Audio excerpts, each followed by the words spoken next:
50% des troupes coloniales de l'époque ont été mobilisées pour pouvoir avoir raison de cette lutte de résistance en terre centrafricaine. Et c'est ce qui a amené les autres résistants dans le monde, ceux qui résistaient à l'invasion coloniale française, justement à prendre conscience du fait que, tiens, il y avait une chance de pouvoir tenir tête à cela.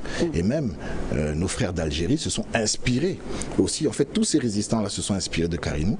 Karinou qui était effectivement le maître à penser de Boganda. D'ailleurs, Boganda a laissé entendre qu'il était l'héritier de Karinou. Certes, il a eu recours à une autre stratégie, mais nous voilà aujourd'hui, les karinistes et les bogandistes, ainsi que le peuple que défendaient effectivement ces grands résistants. Nous voilà aujourd'hui à la croisée des chemins pour pouvoir justement changer toute la donne. Et je dirais honorer ce grand rêve que nos ancêtres portaient depuis que notre pays a été envahi depuis 132 ans. Aujourd'hui, ce peuple-là exige que la donne puisse changer. Vous dites envahi. C'est ce que vous avez dit. Ce pays a été envahi par les troupes barbares et coloniales françaises qui ont massacré la moitié de la population en quasiment 40 ans. La population centrafricaine était estimée à l'époque à peu près à 8 millions d'habitants.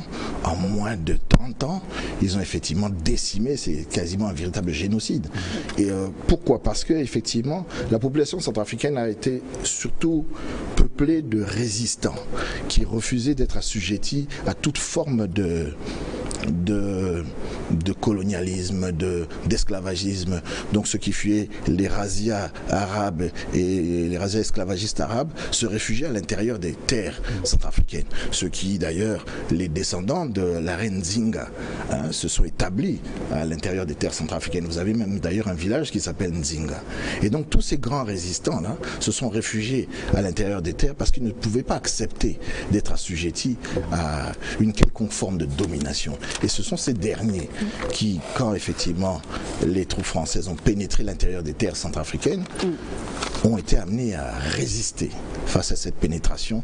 Et il n'y a pas eu un seul jour dans l'histoire de ce pays pendant la période coloniale où ce peuple-là n'a pas résisté. C'est un peuple de résistants. Alors, Monsieur le ministre, tout à l'heure, vous avez convoqué cette population, du moins la volonté du peuple. On rappelle d'ailleurs que Forion Média était sur le terrain. On a couvert cette manifestation de la population en soutien justement à la réécriture d'une nouvelle constitution. Mais de l'autre côté, il y a aussi cette autre voie, ceux-là qui s'opposent justement à cette nouvelle constitution. Est-ce que vous comprenez quand même cette posture aujourd'hui?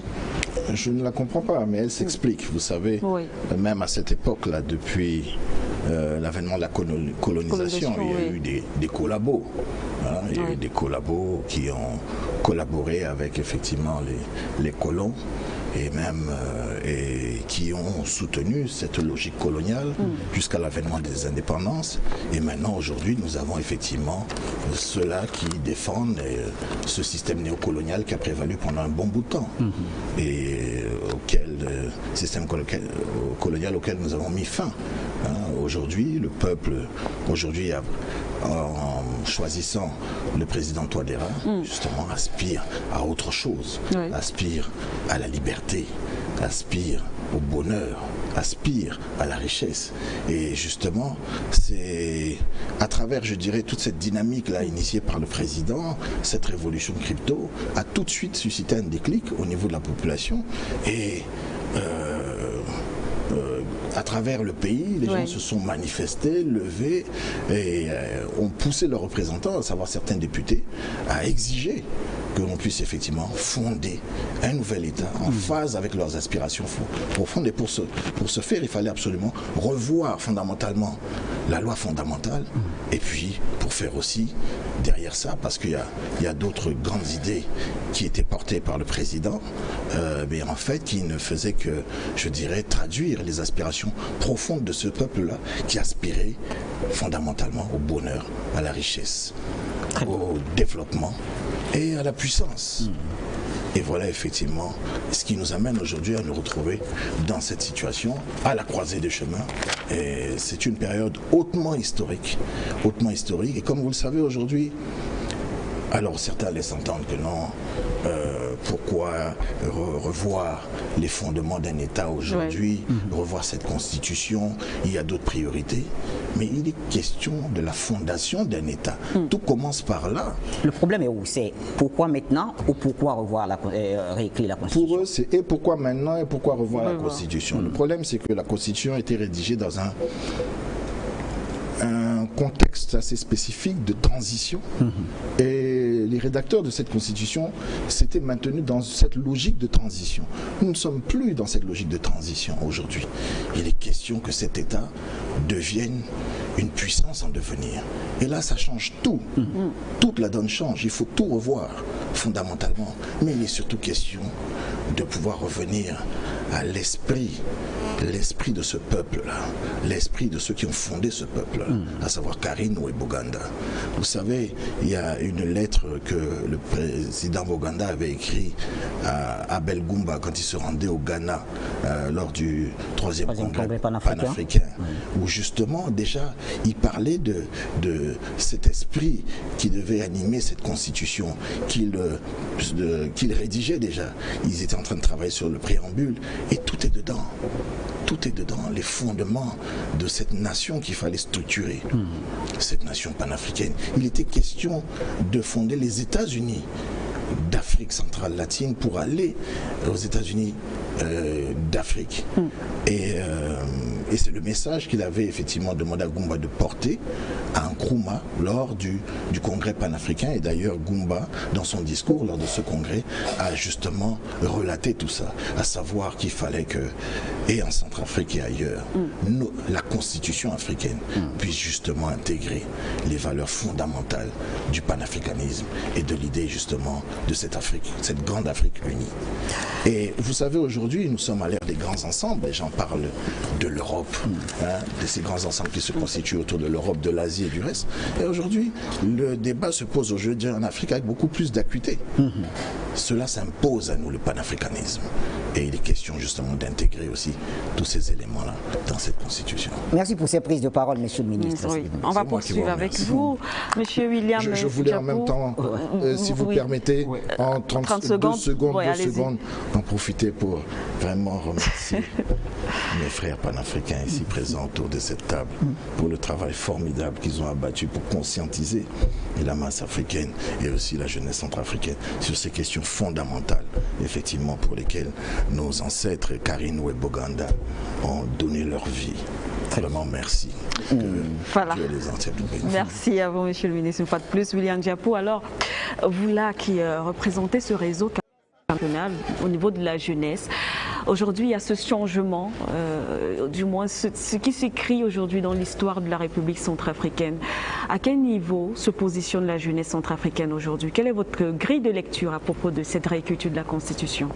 C'est une question très très importante, très intéressante aussi pour d'abord une partie de la jeunesse centrafricaine, une grande partie bien entendu, mais pas seulement la jeunesse centrafricaine, mais le peuple dans son ensemble, comme le ministre venait de le dire à l'instant. Nous avons pu observer en tant que jeunes à quel point l'actuel président de la République, chef de l'État, a hérité d'un pays en crise. Un pays en 2016-2015 qui était une économie exsangue, un État failli, une armée quasi inexistante, des infrastructures inexistantes. Donc dans un contexte assez marqué par une crise généralisée multidimensionnelle. Et en très peu de temps, je vous dis en très peu de temps, parce que nous sommes centrafricains, nous le vivons, il a quasiment réglé le problème de l'insécurité qui sévissait depuis presque 30 ans. Aujourd'hui, on peut le dire qu'il existe quasiment plus de rébellions en République centrafricaine, à part quelques groupuscules bandits qui résistent encore, et j'ose croire que dans les mois à venir, ce problème sera définitivement réglé. Vous vous rendez compte comment un président arrive en à peine 5 ans à régler un problème de 30 années. Pour nous les jeunes qui aspirons à faire notre place dans cet État, dans ce pays, qui aspirons à nous construire, à nous bâtir, la question de la paix, la question de la sécurité est une question importante et primordiale. Et face à cette réalisation concrète, la jeunesse est déjà fière, elle est déjà contente. Mais il ne s'agit pas que de la paix et que de la sécurité. Oui. Aujourd'hui, la jeunesse aspire à plus d'emplois. La jeunesse aspire à plus d'opportunités pour pouvoir s'épanouir, pour pouvoir se développer. C'est dans ce sens-là que la crypto-monnaie est également arrivée en apportant de nouvelles opportunités. On en parlera d'ailleurs. Tant pour les Centrafricains, les jeunes, que tant pour d'autres jeunes également qui aspirent à vouloir venir en Centrafrique et construire ces États.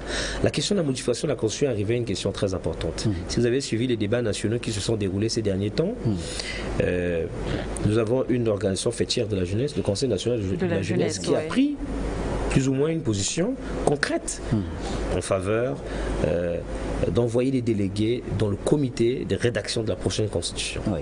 Après un débat assez houleux qui s'est passé, les jeunes ont pris position avec un vote très favorable pour participer à la rédaction de cette constitution. Comme cela a été appris par le décret du président, qui a laissé une place également à la jeunesse au sein du décret qui crée le comité de rédaction de la prochaine constitution. Mais ce n'est pas tout. Bien avant cela, des débats ont animé la jeunesse sur le positionnement de la jeunesse.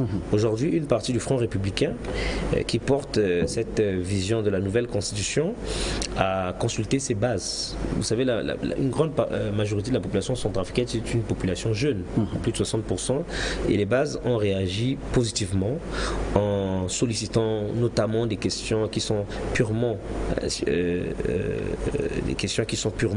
axées ou centrées sur la jeunesse, notamment la révision de certains articles de la Constitution du 30 mars 2016. Nous avons l'article 36 qui parlait des questions relatives aux critères d'âge pour être candidat à la présidence, mais cela ne s'arrête pas qu'à cela. Une étude a été menée également par les organisations de la jeunesse sur les lois discriminatives en faveur de la jeunesse, celles qui empêchent aux jeunes de travailler, de s'intégrer pleinement dans la gestion de la chose publique en République centrafricaine. Les critères relatifs aux années d'expérience, aujourd'hui on vous demande 10 ans d'expérience pour certaines choses, on vous demande également des certificats de propriété bâtie, ce qui n'est pas, même pour des personnes adultes, ce qui est souvent un peu difficile dans le contexte national, et tant d'autres éléments qui empêchent la jeunesse. Avec un président qui a inscrit la jeunesse au centre de son agenda, il s'avère aujourd'hui important que les jeunes puissent également prendre position en faveur de cette constitution qui va être écrite, mais surtout qui va pouvoir intégrer leurs revendications profondes, leur place dans cette prochaine société centrafricaine. Nous sommes aujourd'hui à l'ère d'une révolution. Une révolution comme on n'en a jamais vu. Les panafricanistes de quasiment toute l'Afrique se sont mobilisés ces derniers temps pour soutenir la République centrafricaine. Il y a eu des mouvements panafricains jeunes qui ont été un peu partout, qui se sont prononcés en faveur de la République centrafricaine, en faveur de la jeunesse centrafricaine, et qui portent également cet espoir que si aujourd'hui vous allez voir qu'on va parler en Afrique, la République centrafricaine, le Mali, d'autres États encore qui commencent à vouloir sortir du joug néocolonial, pour ne pas dire colonial directement, du joug néocolonial, c'est comme un nouveau paradigme que nous sommes en train de construire. Et le président Touadéra l'a très vite compris, il s'est inscrit dans cette dynamique en mettant l'accent sur les jeunes, en essayant de refonder une société centrafricaine, mais qui est plus panafricaine. D'ailleurs, récemment, en tant que jeune, j'ai même suivi les conclusions du congrès du mouvement Cœur Uni, le parti présidentiel, dans lequel l'une des recommandations phares était celle de pouvoir intégrer, au-delà du cadre du MCU qui est un parti centriste, d'obédience centriste, social centriste, ils ont sollicité à ce que soient introduites des questions purement panafricaines. Aujourd'hui, avec la crypto-monnaie, la République centrafricaine est en train de dire à l'Afrique que tout le monde peut devenir centrafricain si tout le monde partage cet esprit de vouloir bâtir une nation centrafricaine très panafricaine. Et donc ce sont autant cette dynamique qui anime la jeunesse centrafricaine, qui se sont beaucoup plus aujourd'hui africains, centrafricains certes, mais africains, et qui aimeraient pouvoir partager ce qu'elle a et être un tout en étant elle-même. Donc c'est toute une philosophie qui accompagne la vision du chef de l'État, et que nous, jeunesse, nous soutenons énormément, et que nous voulons promouvoir à travers la réécriture de cette nouvelle constitution qui va les intégrer pleinement et intégrer les revendications de la jeunesse. Merci donc à notre cher William Diapou. Alors nous allons retourner de l'autre côté de la table. J'ai pas envie de dire à l'extrême gauche, parce qu'il n'est pas d'extrême gauche. Président Wanda Kani, merci pour Alors, Président Bandakani, on a écouté nos compatriotes centrafricains s'exprimer. Je vais rappeler à nos téléspectateurs, si vous nous rejoignez à l'instant, vous aurez comme l'impression qu'il n'y a pas de contradiction sur le plateau. Considérez cela comme de la pédagogie, puisque nous avons bel et bien invité d'autres organisations de la société civile centrafricaine et notamment le porte-parole du groupe des organisations de la société civile pour la défense de la Constitution du 30 mars 2016. Nous avions son OK jusqu'à la dernière minute, on ne le voit pas, mais le plateau reste toujours ouvert. À tout moment, on pourra la voir. Président Bandakani, votre lecture après avoir écouté nos deux compatriotes ici. Je voudrais vous rassurer, la contradiction n'est pas une fin en soi, c'est un moyen. D'accord. C'est un moyen pour construire des synthèses dynamiques qui permettent d'avancer, qui permettent de dynamiser le savoir. Oui. Ça, c'est important. Donc, d'ailleurs, c'est ce qu'on voit ailleurs. Oui. Ailleurs où les chantres de la déontologie contradictoire en matière de journalisme, on voit bien que la contradiction s'arrête devant les intérêts supérieurs de la pays. Tout à fait. Voilà, donc je pense que nous aussi on doit apprendre à faire ça. Donc je voudrais m'inscrire dans tout ce qui m'a précédé et particulièrement l'insistance du monsieur le ministre sur les fondements mémoriels et historiques de l'entreprise de fondation constitutionnelle dans le pays. Si vous n'avez pas d'ancrage historique et mémoriel, vos dynamiques constitutionnelles n'ont pas d'âme.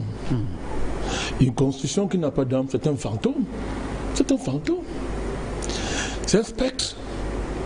C'est un spectre qui est en contradiction fondamentale et permanente avec le destin de la nation qu'elle est censée cristalliser. Et c'est de cela qu'il s'agit. Ce n'est pas seulement vrai en Centrafrique, c'est vrai dans tous les pays africains. Je le dis bien dans tous les pays africains. C'est un problème africain. Notre rapport à la Constitution, qui fait que ce rapport-là est basé sur le fait que nous nous vantons de constitutions qui sont des bâtards, qui n'ont pas de père, fondamentalement parlant, sur le plan de l'histoire, qui sont étranges, non seulement à notre passé, mais à notre avenir. Pour dire quoi? Quand on convoque la fondation de la RCA, comment ce pays s'est constitué historiquement, le ministre l'a expliqué, je pense que lui aussi, il s'est inscrit dans ça.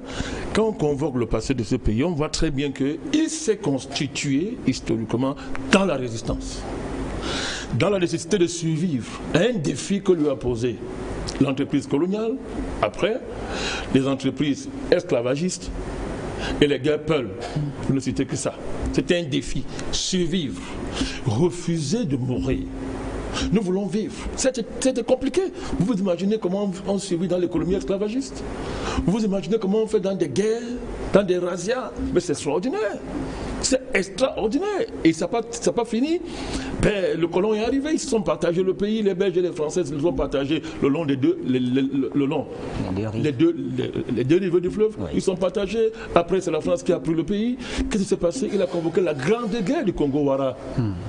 C'est un événement majeur et fondamental. Il a expliqué, je ne vais pas insister dessus.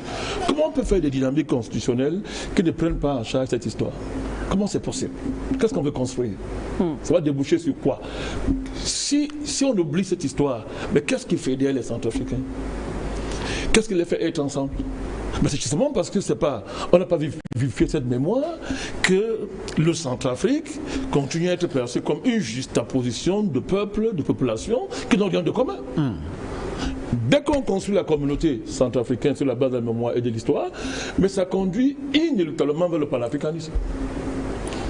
Vous voyez la projection historique immédiatement.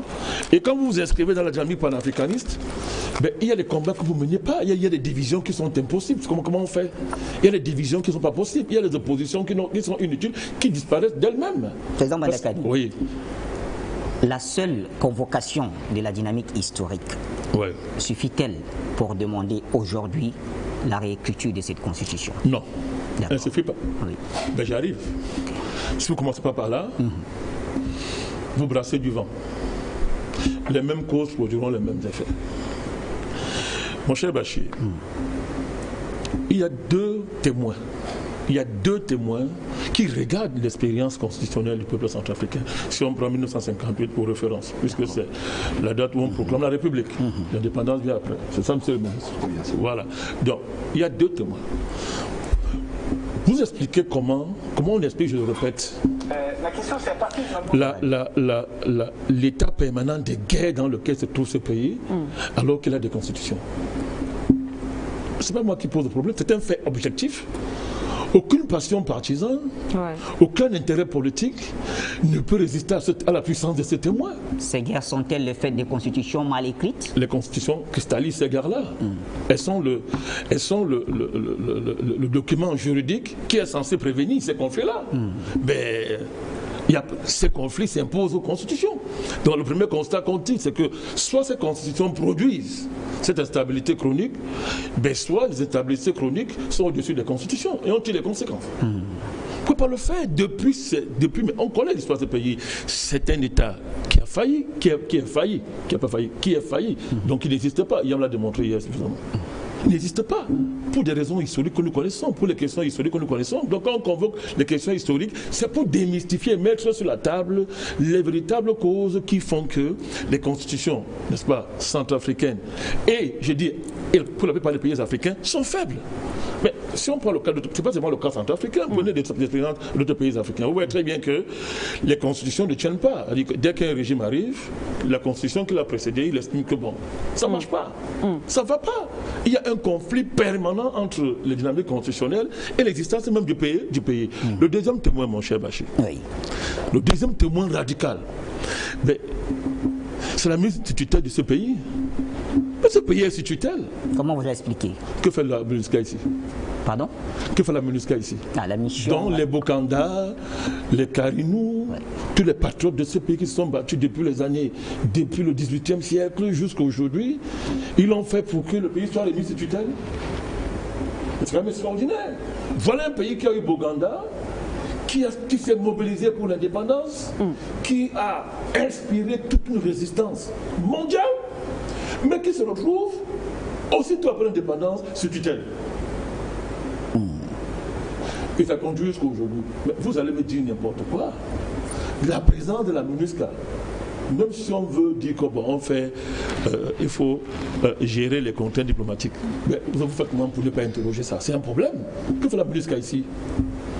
Quel est le rôle que la France a joué dans ce pays, alors qu'il y avait une constitution?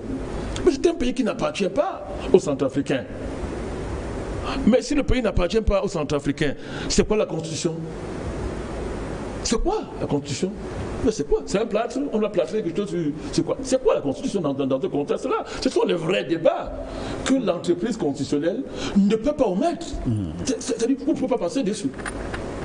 Donc, à partir de là, nous disons que ce qui rend nécessaire, je vais le dire ça autrement, la réécriture de la Constitution est une nécessité historique.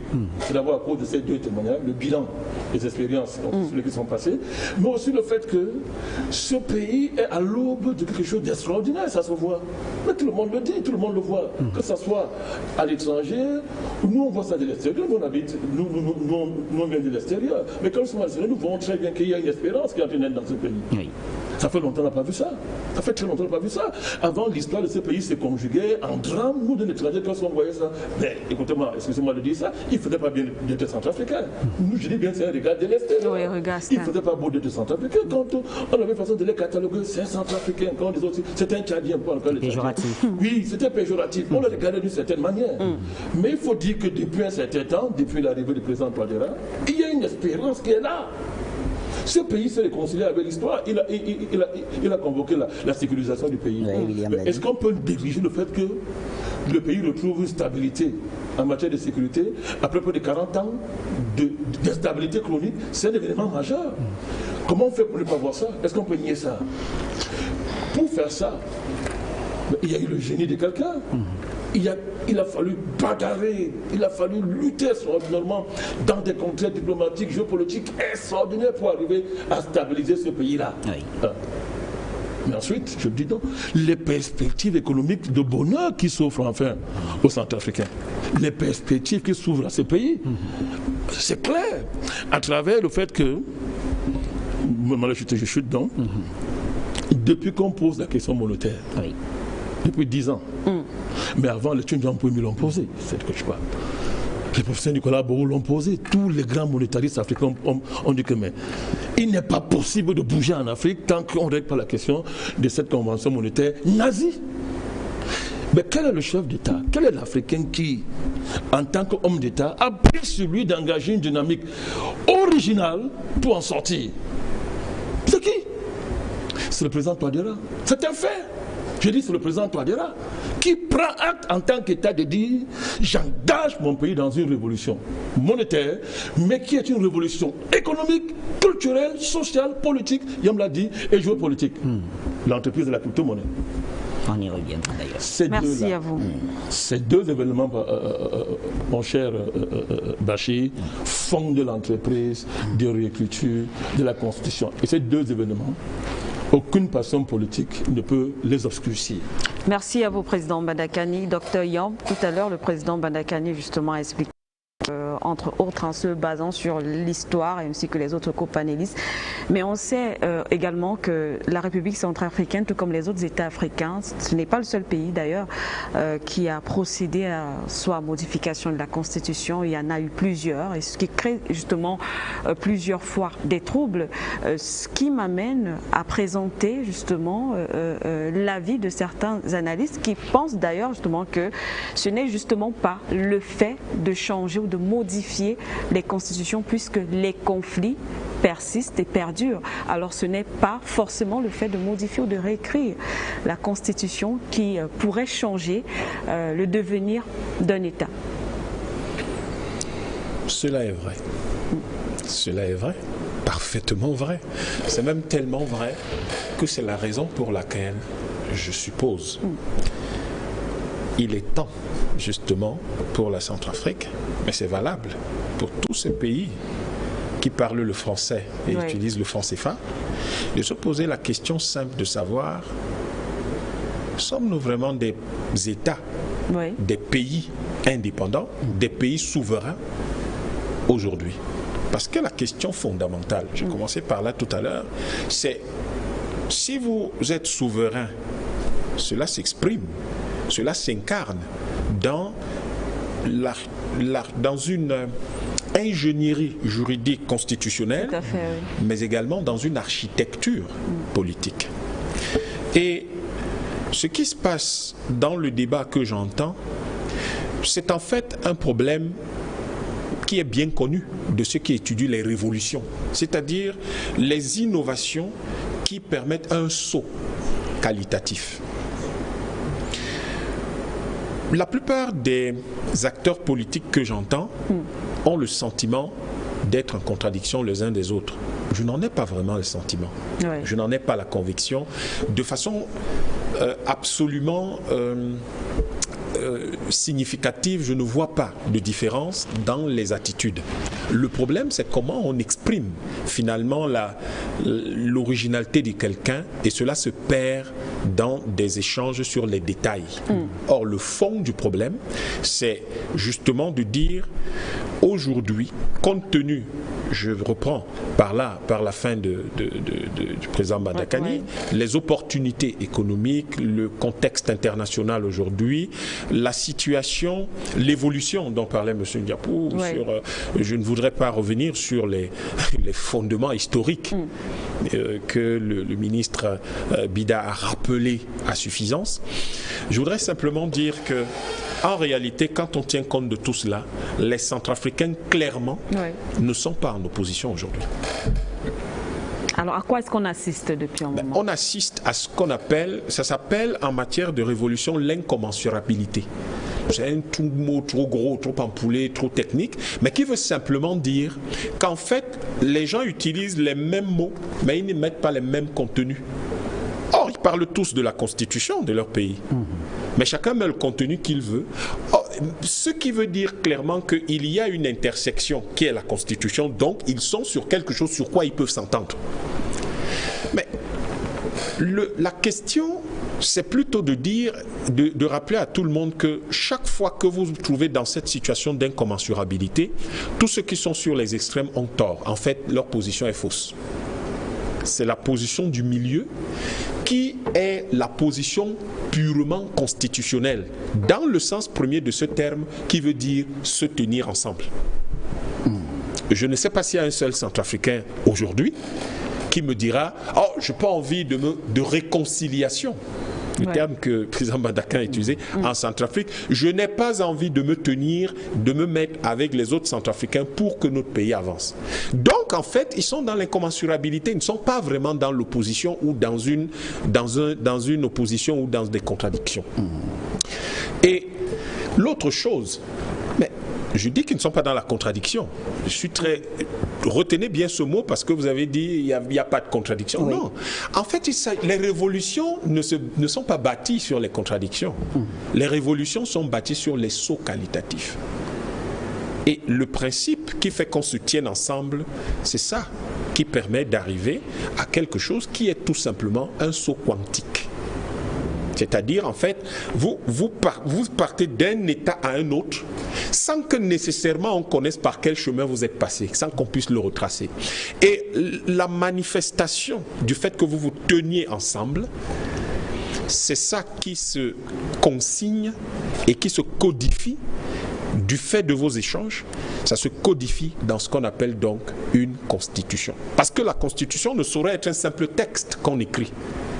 Et l'idée selon laquelle il y a eu des constitutions dans ce pays, rien n'a changé, vient justement de ce que ces constitutions-là n'avaient pas plus de valeur que le papier sur lequel elles-mêmes étaient écrites lorsqu'il fallait qu'on regarde en face la situation néocoloniale. M. Diapou lui dit néocolonial, c'est être gentil, colonial du pays. Oui.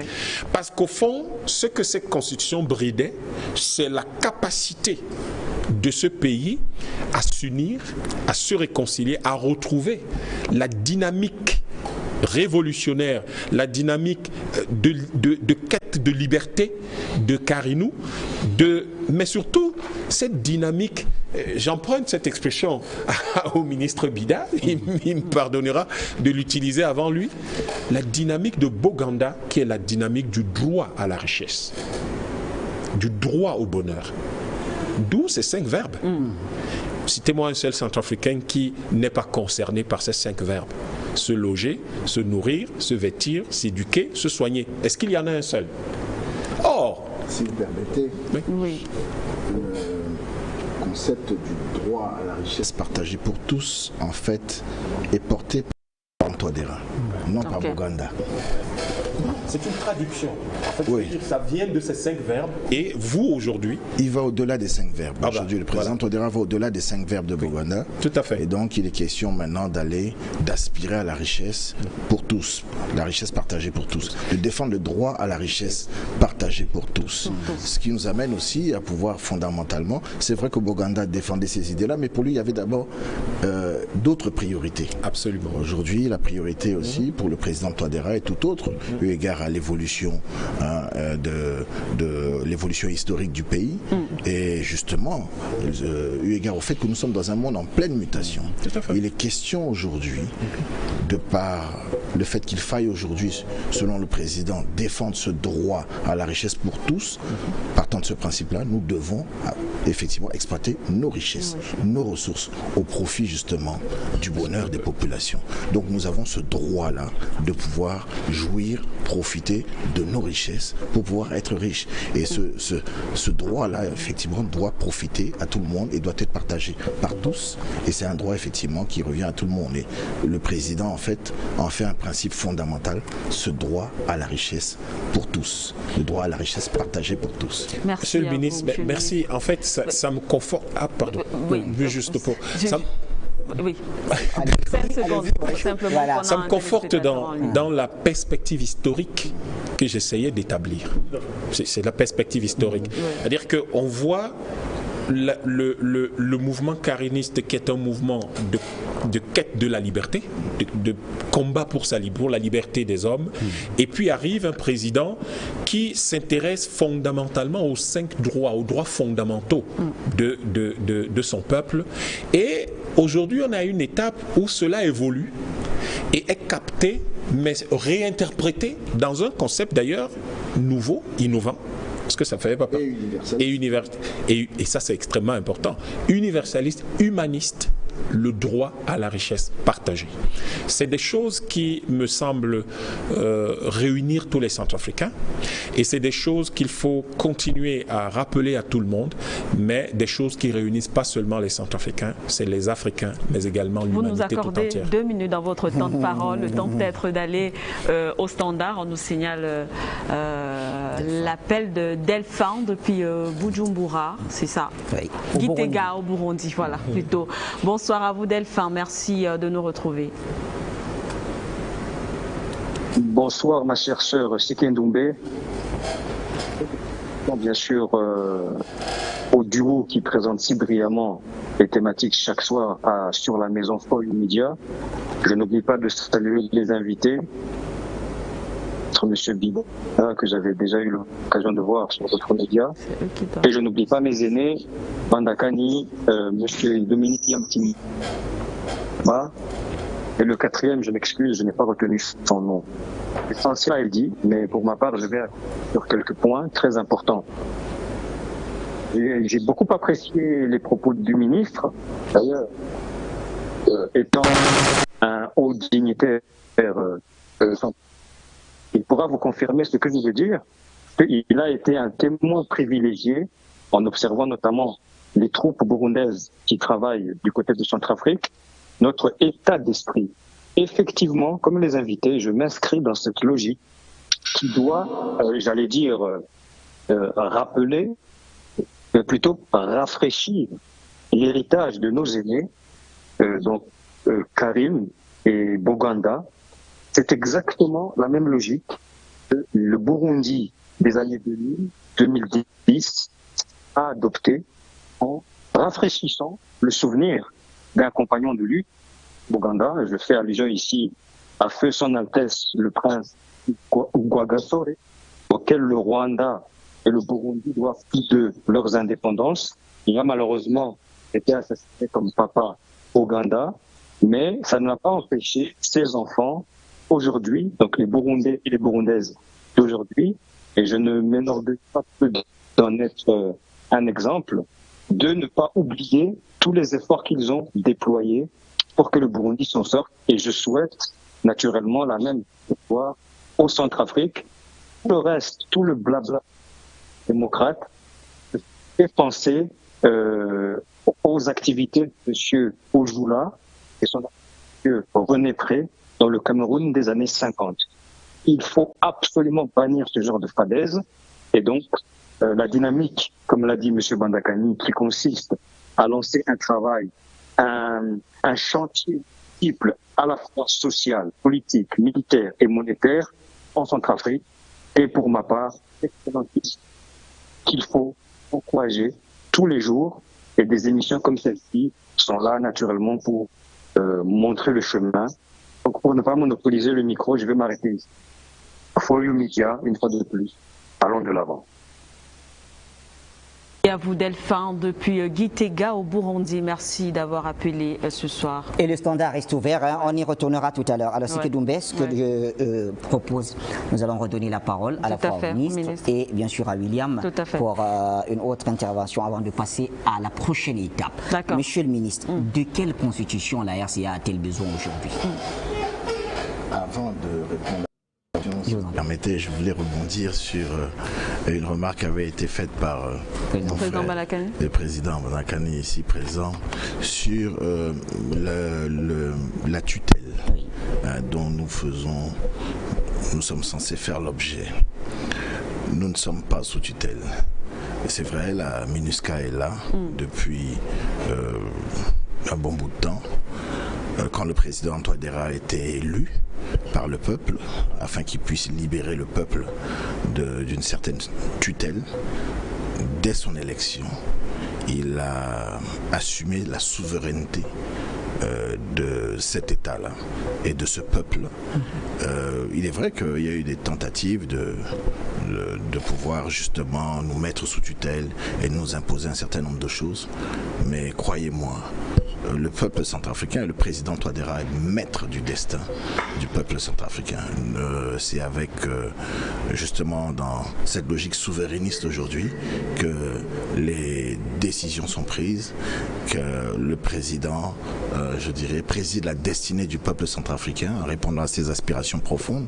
J'en veux pour preuve aujourd'hui, croyez-moi, le projet de la crypto n'était pas de nature à plaire à plus d'un, mais souverainement et avec audace, le président a pu justement imposer cette idée souveraine du peuple centrafricain que de pouvoir effectivement s'engager vers une nouvelle voie de développement économique et de s'inscrire dans une logique révolutionnaire, que ce soit sur le plan politique, économique et social. Et donc, en termes de tutelle, je pense que, à mon sens, et je pense que dans cet état, même avant, je me souviens, le professeur Abel Goumba laissait entendre qu'il est vrai que ils ont très souvent tenté de nous avilir, de nous mettre sous tutelle, mais ce peuple a toujours refusé cette tutelle-là. Et donc, maintenant, aujourd'hui, ils sont là, nous exploitons plutôt leur présence ici au profit de l'épanouissement des populations. Nous essayons de capitaliser au mieux cette présence, mais ce qui est sûr, c'est qu'ils ne nous imposent rien du tout. Très bien, c'est une bonne précision. Et pour répondre en 30 secondes à notre question, donc, de quelle constitution le Centrafricain a-t-il besoin? Aujourd'hui, la Centrafrique, comme je le disais, a besoin d'une constitution, donc d'une loi fondamentale qui va justement être le fondement d'une puissance en devenir. Vous savez, on s'interdit souvent, et tout le temps en Afrique, de parler de puissance. Vous l'avez dit 4 fois depuis le début de cette émission. On s'interdit en Afrique de parler puissance. On s'interdit en Afrique de parler de beaucoup de choses. Je voyais dernièrement, mais tous les autres leaders à travers le monde parlent puissance. Je voyais dernièrement le président Macron qui estimait que la France était une puissance d'équilibre. Il est question pour le président Touadéra de faire de la Centrafrique une puissance en devenir. Et donc avec cette loi fondamentale-là, il est question de pouvoir établir les fondements d'un nouvel État, mais surtout les fondements d'une... Vous savez, permettez-moi encore de citer le professeur Abel Goumba. Boganda a tenté de fonder un État, mais il n'avait pas eu la chance et l'opportunité de fonder la nation africaine de Centrafrique. C'est d'ailleurs le message qu'il avait fait passer lors du congrès panafricain. Il était question pour lui de fonder la nation africaine et à la rigueur des États. Il appelait ça des villages africains. Mais il était question de nation africaine. À travers son projet de Centrafrique, des États-Unis, d'Afrique centrale latine, mais qui n'était qu'une étape pour aller vers les États-Unis d'Afrique. Il était question de nation africaine. Et il va falloir aller vers ça. Et surtout aujourd'hui, où il est question, on est à l'ère des grands ensembles qui se constituent, que ce soit en Europe, que ce soit en Amérique, que ce soit en Asie, et même au niveau des pays arabes. On est à l'ère des grands ensembles. Il y a d'autres grands ensembles dans ce monde en mutation, où il est question d'un nouvel ordre mondial. Où nous étions-nous, Africains? Voilà, il va falloir qu'on puisse justement participer à cette grande logique de mutation en position confortable. Et donc, partant de ce principe-là, il va falloir que nos États et le futur État africain, ces États justement puissent s'inscrire dans cette logique panafricaine de constitution d'un État africain. C'était le grand rêve de Boganda et de Karinou et de d'autres panafricains, de Goumba et de Oumiobe, de Pouemi, de Thomas Sankara, aussi de Cheikh Anta Diop, de Lumumba. Et c'est aujourd'hui le grand rêve que porte le président Touadéra. Et donc il est question, mais c'est surtout l'aspiration profonde de la jeunesse centrafricaine, de la jeunesse africaine, de pouvoir ensemble justement embrasser ces grands défis, ces grands challenges. La jeunesse africaine, l'Afrique qui va d'ici peu représenter 30% de la population mondial. Ce sera le continent le plus peuplé du monde. D'ici 20 ans, il faut se préparer en conséquence. Il va falloir armer ces jeunes, les préparer en conséquence et surtout leur offrir un cadre juridique fondamental, digne de ce nom, qui pourra leur permettre de s'épanouir. Et non d'avoir un cadre comme aujourd'hui, où vous avez une constitution qui entretient une certaine forme de banditisme constitutionnel, quand vous avez une cour constitutionnelle aujourd'hui qui se permet même de se prononcer sur la constitutionnalité d'un projet. Parce que là, le Sango n'était autre qu'un projet, aucune disposition réglementaire n'avait été prise jusqu'alors, aucune loi n'avait été votée pour structurer le projet. Et aujourd'hui, la Cour constitutionnelle se permet de se prononcer sur l'annonce d'un projet. Alors que la Cour constitutionnelle a pour vocation de se prononcer sur la constitutionnalité d'une loi. Mais parce que, justement, certains, ceux qui animent cette Cour constitutionnelle, sont animés d'une autre dynamique. Il était question de casser cette dynamique de développement que portent les jeunes. Parce que, quand on parle crypto, on parle jeunesse. Quand on parle de cette révolution crypto, cette révolution du Web 3, c'est la révolution de la jeunesse. On a une population qui est extrêmement jeune. L'âge moyen dans ce pays, il est de 23 ans. C'est pour cette jeunesse que le président a initié cette révolution. Ce président qui a passé toute sa carrière, toute sa vie à former la jeunesse. Et donc, il était plus à même que beaucoup de comprendre les enjeux que représentait cette révolution. Et donc, maintenant, pour cette constitution aujourd'hui, doit être en mesure de préparer la jeunesse aujourd'hui à affronter, je dirais, les grands challenges de demain. Et je crois qu'aujourd'hui nous sommes à la croisée des chemins et c'est pour ça que c'est cette jeunesse qui s'est mobilisée comme un seul homme à travers différents mouvements de mobilisation, d'envergure, de meetings, etc. Et ils ont exigé, ils ont mis la pression sur leurs représentants, les députés, pour qu'ils puissent justement plaider pour qu'on aille vers une refondation constitutionnelle plus adaptée justement à leurs aspirations profondes. Voilà un peu les grandes lignes. Maintenant, comme je disais, voilà les grands principes. Merci à vous, Monsieur le Ministre. Merci à la réalisation justement aussi pour ces images de manifestation, ces jeunes qui sont descendus pour soutenir ce projet de réécriture de la Constitution. Avant de passer la parole à Monsieur Djapou, président Badaka nous vient en 30 secondes. On va passer la parole à Monsieur Djapou. Je voudrais insister sur le caractère nécessaire de la réécriture de la Constitution en prenant deux images. De 1960 jusqu'à l'arrivée du président Touadéra, on peut observer une chose. Cette chose-là est factuelle. Les différentes constitutions n'ont pas pu résister aux ambitions des chefs d'état-major. C'est-à-dire, si vous avez une constitution qu'un chef d'état-major peut balayer à la suite de sa mauvaise humeur, c'est toujours une constitution. Jean Bédel Bokassa, chef d'état-major. André Kolimba, c'est le président Kolimba, chef d'état-major, avec son fameux général Mention à l'époque. François Bézizier, sauf qu'on juste après le contraire, chef d'état-major. Mais il y a quand même là un signe assez clair qui montre que on écrit des constitutions, mais si un chef d'état-major se fâche, il déchire ça, il prend le pouvoir. Il organise, ça peut déclencher la guerre civile. Il stoppe les libertés, il les dissout et il instaure son régime. Je pense que mon cher Bachir et Mme Magnoula, c'est quelque chose de symboliquement interpellateur. Est-ce que les constitutions qu'on écrit sont plus fortes que les chefs d'état-major? Merci à vous, président Badakane. Alors, monsieur William Djapou, qu'est-ce que vous attendez de cette Constitution? Vous avez tout à l'heure essayé de présenter ce qui est bien, ce qui a progressé, mais qu'est-ce qu'il faut corriger? Alors, il faut bien qu'on centralise la question. Oui. Qu'est-ce que les jeunes attendent de la Constitution? Bien sûr, qu'est-ce qu'il faut corriger? Qu'est-ce que la jeunesse attend de la Constitution? C'est une question importante, une question assez grande. Oui. Comme je vous avais dit, la jeunesse a fait une analyse assez critique, assez objective de la Constitution. La jeunesse attend principalement une plus grande reconnaissance de sa place au sein de la société centrafricaine. La jeunesse attend à ce qu'elle ait plus d'opportunités, d'épanouissement, d'opportunités de développement. pour l'une des revendications phares qui est portée aujourd'hui par la jeunesse du Front républicain est une institution républicaine orientée vers la jeunesse. Je vais prendre pour exemple, dans les années 60, le président Dako avait mis en place, en tant qu'érigé en nation républicaine, la jeunesse pionnière nationale. Oui.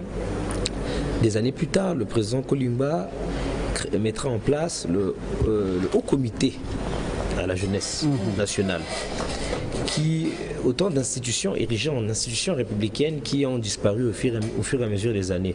Aujourd'hui, la jeunesse sollicite à ce que sa place soit reconnue, son rôle soit reconnu.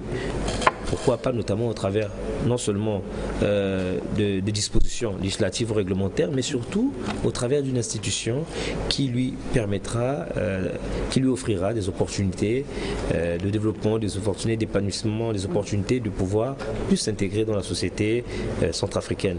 La jeunesse aujourd'hui, qu'est-ce qu'elle réclame encore? Elle réclame que dans notre loi fondamentale soit reconnue à notre pays cette possibilité, comme le ministre l'a si bien dit, y compris le docteur, de pouvoir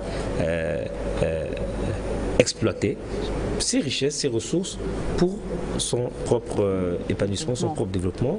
Elle souhaite également avoir la possibilité de pouvoir sur le point diplomatique, le point de relations internationales, contracter ou ouvrir des relations avec n'importe quel autre État sans que cela puisse créer un problème. Nous, aujourd'hui, nous sommes dans un esprit panafricain. Ouais. Nous aimerons aussi bien dialoguer avec la jeunesse russe que la jeunesse française ou la jeunesse américaine ou la jeunesse rwandaise ou canadienne. Alors, c'est autant de choses que la jeunesse souhaite aujourd'hui. Au final, qu'est-ce que la jeunesse veut centrafricaine? C'est que sa voix soit entendue, c'est que sa place soit reconnue et c'est qu'elle ait des opportunités pour pouvoir contribuer positivement au développement du pays. Si on donne au travers de cette constitution des mécanismes qui permettent aux jeunes d'être plus présents, de plus participer à la gestion publique, de plus concourir ou d'avoir des opportunités en termes d'entrepreneuriat ou de développement économique, vous allez voir que radicalement, il y aura de moins en moins de jeunes bandits, de moins en moins de jeunes engagés dans les rébellions pour pouvoir contribuer à la stabilité du pays. Merci à vous. Oui, monsieur le ministre. Si vous m'autorisez. Alors, disons en 30 secondes, monsieur le ministre. En 30 secondes, une minute, disons. Le président nous laissait souvent entendre que, fort de son expérience, vous savez, il continue d'enseigner à l'université. Donc il est en contact permanent avec sa jeunesse, avec cette jeunesse, et donc qu'il interpelle très souvent. Et cette jeunesse, justement, il en profite pour justement solliciter des avis, des conseils à ses étudiants, mais aussi à des jeunes d'où qu'ils viennent. Dès qu'il a l'occasion de rencontrer des jeunes, il s'évertue à leur demander quelle est leur aspiration profonde. Qu'est-ce qu'ils veulent? Ils veulent tout simplement du bonheur, mieux vivre, du travail, de l'argent, pour réaliser leurs rêves et leurs projets. Et c'est en cela que justement le président, en tenant compte de cette aspiration profonde-là, a initié cette révolution crypto, mais pour pouvoir justement permettre à ce jeune-là de réaliser ses rêves, de réaliser ses projets, d'avoir les moyens de pouvoir réaliser ses projets. Parce que qu'on se le dise, on ne vit pas d'amour et d'eau fraîche. Il faut des moyens pour réaliser ses rêves, pour construire effectivement sa maison, pour réaliser son projet, pour acheter une voiture, et j'en passe. Mais aussi pour révéler le génie de cette jeunesse. Un jeune qui aurait par exemple un projet pour développer une application demain, il lui faudrait des ordinateurs, il lui faudrait des moyens pour acheter des ordinateurs, pour réaliser son projet. Et c'est pour ça effectivement que le président a décidé d'engager cette révolution crypto qui permettra aux uns aux autres et surtout aux jeunes de pouvoir mobiliser des ressources et un soutien financier. Donc voilà un peu en gros si je peux rajouter ça, je pense que la jeunesse aspire fondamentalement à ça, mais aussi à ce qu'on puisse lui créer des conditions favorables pour qu'il puisse s'épanouir. Des écoles, des routes, des centres de santé, des hôpitaux. Et pour tout ça, il faut faut des moyens. Et c'est pour ça effectivement que cette solution crypto nous permettait et à l'État et à la jeunesse de pouvoir mobiliser ses ressources, trouver des solutions de mobilisation de ressources hors des schémas classiques. Merci à vous. On va justement rentrer dans quelques minutes dans la partie crypto. Mais en attendant, on accueille Patient Parfendon. Merci de nous rejoindre sur ce plateau.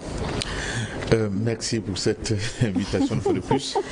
Très honoré d'être sur ce plateau avec le jeune William.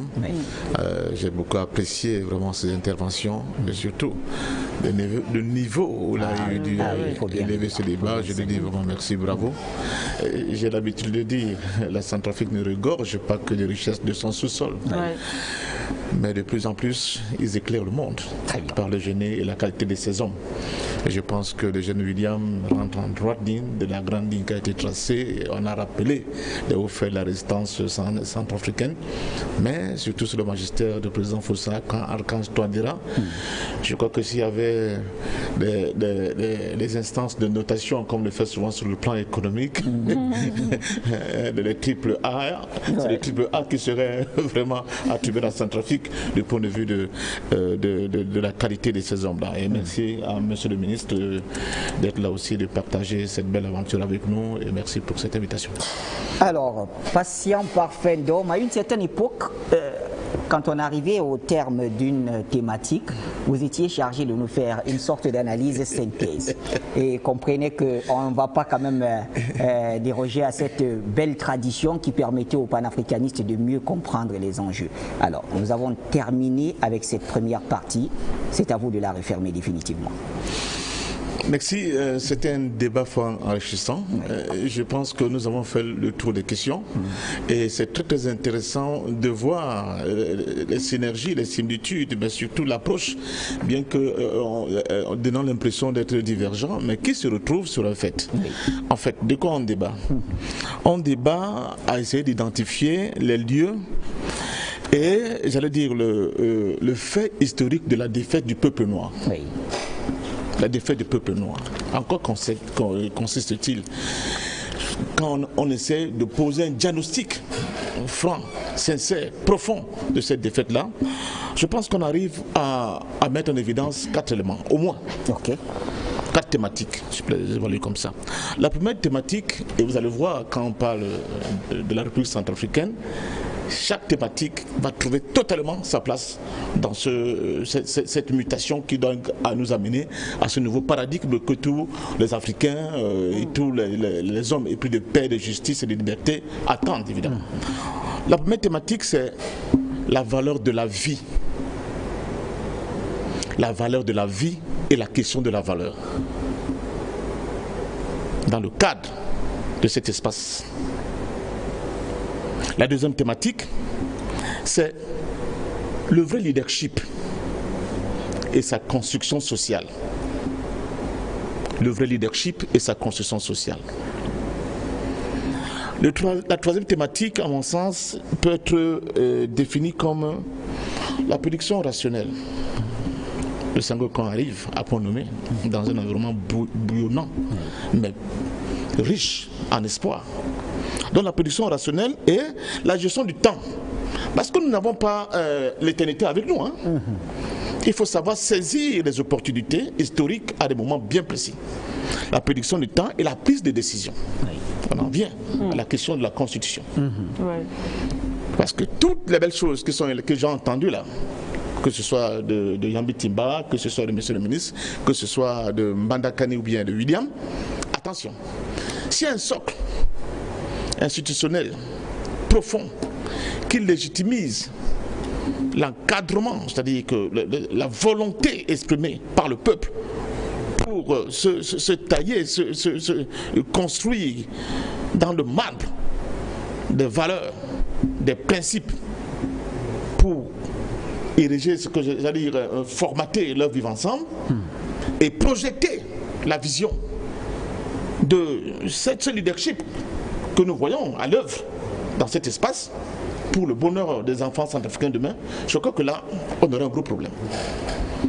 Et le quatrième thème que j'ai essayé d'élaborer, c'est la construction nationale et la question de la constance historique. Et il n'y a pas de construction nationale si nous donnons l'impression que nous sommes une nation spontanée. Il n'y a pas de construction nationale possible. Si on donne l'impression, on a eu ce débat ici, je crois, dernièrement, avec les responsabilités. On nous dit oui, les responsabilités sont partagées, on veut bien. Mais dire que les États sont partagés, c'est faire quand même l'effort de se réapproprier de cette conscience nationale pour mieux comprendre les enjeux. Sinon, on répète comme un perroquet ce que les médias mainstream ont l'habitude de nous bassiner à longueur de journée. Les Africains sont responsables de l'esclavage, les Africains sont responsables de la colonisation, les Africains sont complices, n'est-ce pas, des lobbies étrangers qui viennent piller leur continent, parce qu'on ne questionne pas la question éminemment de la conscience nationale à l'aune de cette conscience nationale.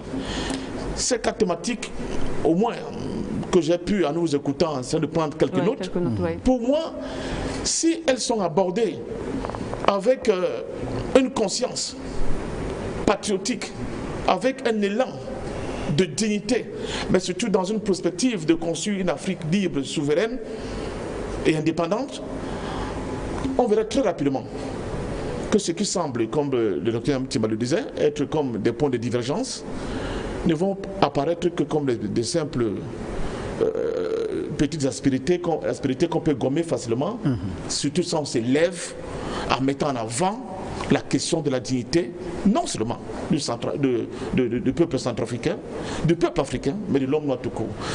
Nous continuons de renvoyer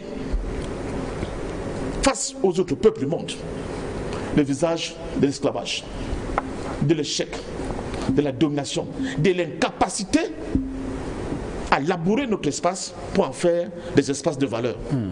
Et pour moi, c'est quelque chose de très fondamental, de très important, si on veut bien comprendre cette révolution qui ne dit pas son nom, mais qui est en train de se produire sous nos yeux.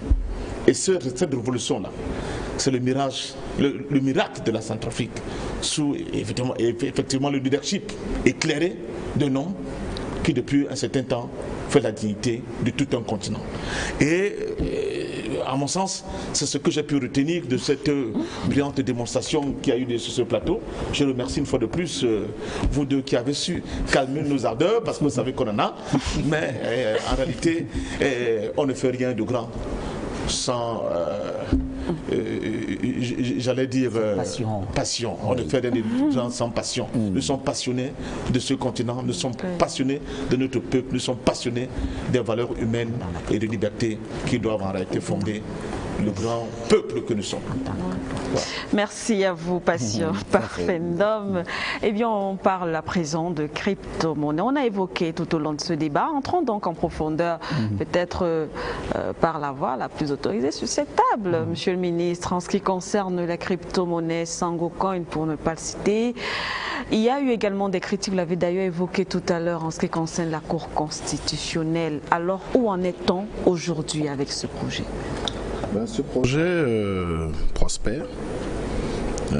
Ce projet prospère parce que pour ce qui est de la position de la Cour constitutionnelle, en fait, elle s'est prononcée que sur l'annonce d'un projet. Oui. Alors qu'elle n'a pas qualité de pouvoir se prononcer sur un projet quel qu'il soit. C'est comme si aujourd'hui, demain, vous développez un projet, vous l'annoncez et la Cour constitutionnelle va se prononcer sur la constitutionnalité de votre projet. Vous voyez un peu les limites un peu de la démarche et de l'approche. La Cour constitutionnelle normalement a pour vocation de se prononcer sur la constitutionnalité des lois et par rapport à la Constitution de 2016, elle peut aussi se prononcer sur la constitutionnalité des règlements. Okay. Pour ce qui est du projet Sango, aujourd'hui, les dispositions qui ont été prises pour structurer ce projet-là continuent d'être développées. Il est question, tout en restant en phase avec la loi et la Constitution. Et donc, le projet en lui-même de Sango, qui était déjà adossé au projet de l'île aux singes, donc de la construction de la Crypto City, donc la capitale mondiale des cryptomens et des crypto-women, un projet immobilier d'envergure, aujourd'hui continue de prospérer. Nous sommes heureux de savoir que les gens au quotidien continuent de miser et de croire en ce projet Sangho. Oui. L'idée développée par le président Touadéra est tout simplement géniale et nous sommes heureux que l'Afrique et le monde continuent de croire en ce projet et tout est entrepris par le président pour pouvoir justement continuer à développer ce projet tout en restant en phase avec la loi et la Constitution. Ce qu'on comprend en tout cas, c'est que de plus en plus, il y a l'adhésion du peuple quant à ce projet. Alors la régie nous fait savoir que dans exactement 8 minutes, ce sera l'heure du journal. Donc on n'a plus que 8 minutes pour refermer cette partie de ce minute. Ce sera très très rapide. Donc, malheureusement, on va le dire. Mais on y reviendra. Bien sûr. On y reviendra dans les prochaines éditions. Restons un tout petit peu. C'est que Doumbé, vous voulez poursuivre avec William, certainement. Peut-être avec William, surtout que c'est un projet assez important pour la jeunesse. Sur cette question de la crypto-monnaie, de la décision de la Cour constitutionnelle, pour ne pas entrer dans toutes les questions juridiques, les détails, les subtilités juridiques, on se rend compte aujourd'hui que le peuple centrafricain aspire à quelque chose d'immense. À travers la crypto-monnaie, le peuple centrafricain, qui a déjà aujourd'hui une relative paix, une accalmie, une certaine sécurité, aspire maintenant à son développement. Et la constitution d'aujourd'hui, sur laquelle la Cour constitutionnelle s'est basée, ne permet plus à ce peuple centrafricain de pouvoir aller vers son nouveau, vers ce paradigme, ce développement, cette nouvelle marche à laquelle elle aspire. D'où la nécessité alors de la réviser, de la réécrire pour qu'elle puisse cadrer effectivement avec les attentes réelles du peuple centrafricain. Si aujourd'hui, dans la décision de la Cour constitutionnelle, on nous explique qu'il ne fallait pas utiliser l'anglais, alors que le monde aujourd'hui tourne autour de l'anglais, pourquoi pas dans notre prochaine constitution mettre également l'anglais comme l'une de nos langues officielles. Voilà un exemple. Si aujourd'hui la Cour constitutionnelle nous fait comprendre que nous ne pouvons pas tokeniser, utiliser nos ressources pour pouvoir vendre nos ressources, pour pouvoir nous développer, la nécessité d'inscrire dans notre prochaine constitution la possibilité pour le pouvoir exécutif d'utiliser les ressources pour satisfaire les besoins du peuple. Donc moi je pense que cette décision de la Cour constitutionnelle renforce les arguments, renforce l'intérêt majeur qu'il y a aujourd'hui de réécrire la Constitution, parce que la Constitution cadre aujourd'hui, la prochaine Constitution, l'actuelle Constitution ne cadre plus avec les aspirations, les profondes attentes du peuple centrafricain, et c'est cette envie de pouvoir aller de l'avant. Il faut la réécrire. Alors la crypto-monnaie ne fait que de renforcer cette volonté populaire, cette volonté de la jeunesse d'aller de l'avant, d'où la nécessité de même de réécrire notre Constitution en y intégrant directement la crypto-monnaie comme une valeur sûre et un outil de notre développement. Monsieur le ministre Koyabele. Si vous permettez rapidement une minute, je sais que le journal est une institution. Le journal est une institution, vu le peu de temps qui nous est imparti pour pouvoir nous pencher sur une question aussi importante. Permettez-moi en une minute d'expliquer un peu ce que c'est que la crypto et tous ces concepts de token rapidement. Allez-y. Les grands principes sont les suivants. Grâce à cette révolution crypto, le président voulait offrir au peuple et aussi à l'État l'opportunité de mobiliser de l'argent sur, je dirais, d'autres marchés. Aujourd'hui, nous avons ce qu'on appelle la blockchain. La blockchain, c'est un nouveau système de réseau, qui est structuré sur Internet et animé par différents acteurs, des millions d'acteurs. Ces millions d'acteurs, aujourd'hui, certains ont des moyens, d'autres en ont moins. Et grâce à la crypto et grâce à la tokenisation, au principe de tokenisation, un Centrafricain peut développer son projet et maintenant le mettre sur la blockchain avec des outils de promotion et pourra maintenant mobiliser des ressources sur la blockchain. Donc un Elon Musk qui est sur la blockchain ou tous ces milliardaires qui sont sur la blockchain pourront avoir accès directement à son projet et le financer directement et ce de manière instantanée et transparente. Instantanée, sans frais, sans taxes. Et voilà les avantages qu'offre entre autres cette révolution crypto et cette solution crypto. même, il s'agit d'un projet. Un Centrafricain peut avoir un titre de propriété qui pourra effectivement poser sur la blockchain. En gros, vous avez une maison ou je ne sais quel autre produit dont vous disposez du titre de propriété. Vous avez cette maison, vous la mettez sur la blockchain, vous pouvez la mettre en vente sur la blockchain. Et au lieu effectivement de vous limiter qu'au marché familial ou à la rigueur nationale, vous pourrez effectivement là poser votre soumettre votre proposition de vente de votre maison sur le marché international et sur la blockchain. Et là, en tout cas, cette thématique reviendra en thématique unique, Monsieur le Ministre. Je sais que vous avez envie de vous lâcher là-dessus. On y reviendra. Docteur Yam également, il s'était préparé. Nous y reviendrons, messieurs, en thématique unique. Et je vous le rassure, nous sommes encore là pour plusieurs jours et nous ferons tout ce qui est de notre possible pour que Monsieur le Ministre, Yam et tous ceux qui sont patients par fin d'homme, d'ailleurs, il s'était préparé, il est allé jusqu'à l'école du quanticien pour prendre quelques notions. Patient d'homme, je vous donne une minute tout de même. Oui, mais excusez-moi, Bachir. Oui. Il faut qu'on le dise quand même aux Africains, surtout à ceux en deux colons qui essayent de dénigrer cette initiative extrêmement importante. Non seulement pour la Centrafrique, mais pour l'ensemble des peuples africains. J'insiste là-dessus. La plupart de nos pays, surtout ceux qui sont dans le soi-disant précaré français, nous sommes coincés par une monnaie nazie qui est en réalité une agence de flicage et qui ne permet pas le décollage économique de nos États. On est complètement coincés. Aujourd'hui, aucun de nos pays ne peut se lancer dans un quelconque investissement sur le plan économique, dans le sens d'essayer de tirer, n'est-ce pas, la vie, j'allais dire, l'organisation sociale de son pays vers le haut. C'est ce que Barthélemy Boganda, avec les 5 verbes dont il a bien énuméré ici des Normands, et que Ruben Mounion va appeler l'élévation du standard de vie des Africains. Vous ne pouvez pas. Parce qu'avec le compte d'opération, avec cette monnaie, qui est battue ailleurs, qui est gérée ailleurs, avec toutes les complexités en ce qui concerne la possibilité pour votre pays de pouvoir commercer, de pouvoir lever même des fonds à l'international à partir de cette monnaie, car est une monnaie qui n'existe pas dans la réalité sur le plan international, vous êtes bloqué. Donc, en politique, comme dans la vie en général, il y a 2 éléments. Le premier élément, c'est la force, souvent représenté par le lion. Le deuxième élément, c'est la ruse. Alors, puisque cet individu qui est en face de nous pense qu'il est fort, nous allons ruser. Nous allons trouver des voies de contournement pour régler le problème de son obstacle que constitue le franc CFA. Mais nous le réglons de manière intelligente, mais surtout de manière propre à nous, en faisant valoir le génie africain. C'est ça la question de cette crypto-monnaie et de ce Sangoku. On y reviendra. Voilà, donc je pense que nous sommes arrivés au terme de cette autre édition. On va refermer peut-être avec cet extrait du président Faustin Archange Touadéra, le président centrafricain, à l'occasion de la clôture du séminaire gouvernemental qui s'est déroulé ce jour du côté de Bangui.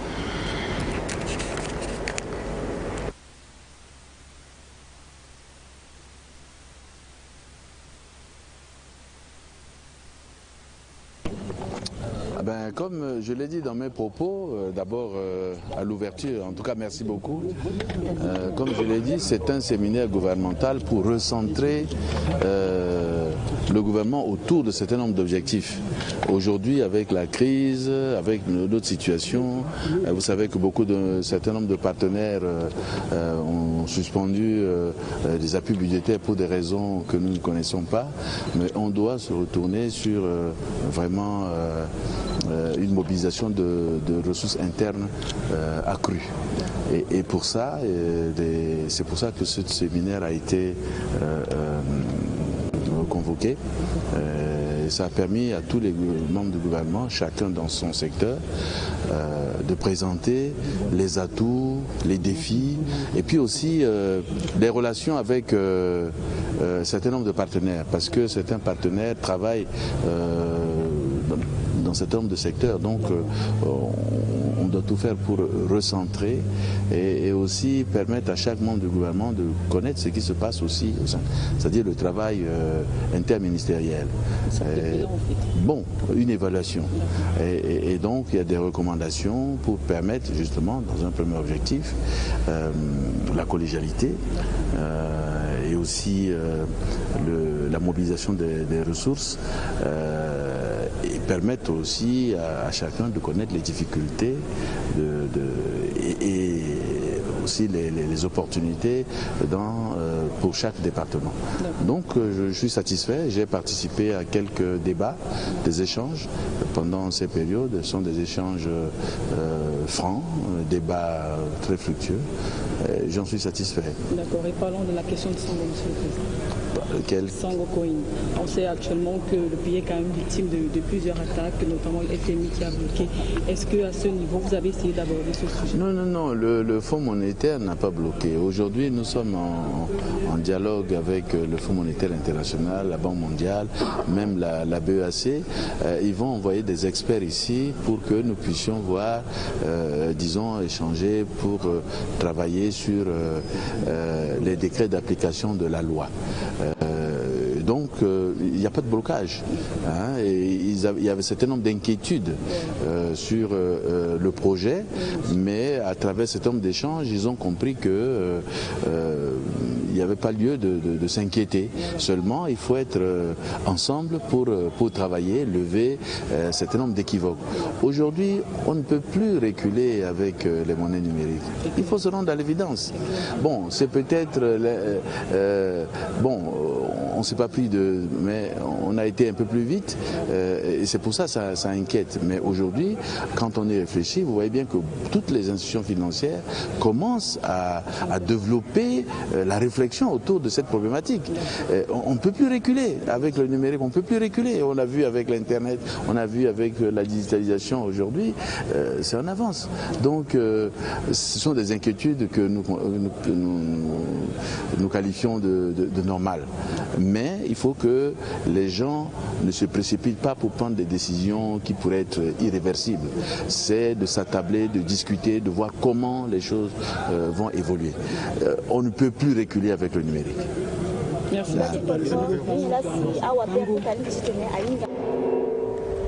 Voilà, c'était donc le président de la République, chef de l'État, le professeur Faustin Archange Touadéra, qui s'exprimait sur les antennes de Foyo Média et bien sûr de la télévision nationale centrafricaine. Cet extrait, vous le retrouverez dès demain matin sur les mêmes antennes quand il sera 7 h pour en débattre et bien sûr décrypter convenablement